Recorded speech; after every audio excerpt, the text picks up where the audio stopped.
From the very beginning, the idea was to implement universal design, meaning that all the elements within the residential unit are built to accommodate people of all different mobility. The idea was to age in place, so units would function as a standalone, regular home, but at the same time have all the components that would allow, as the individual's needs would change over the years, that it can be modified and they still are in their comfortable living space with the same amenities and views and what have you, but the unit itself adjusts to their needs, their ever-changing needs.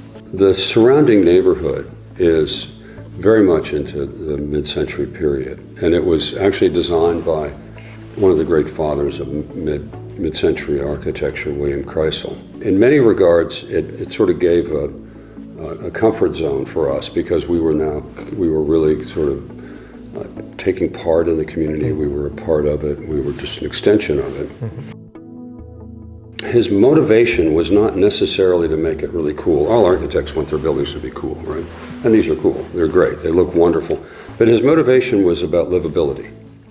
The whole thing that drove the work that he did with residential work was how people live in it, how they can be comfortable. He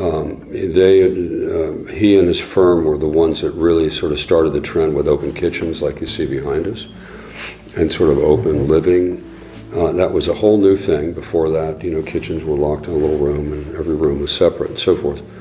And so he was really one of the innovators there and created this sort of open, airy, light-filled, air-filled kind of space for people to live in.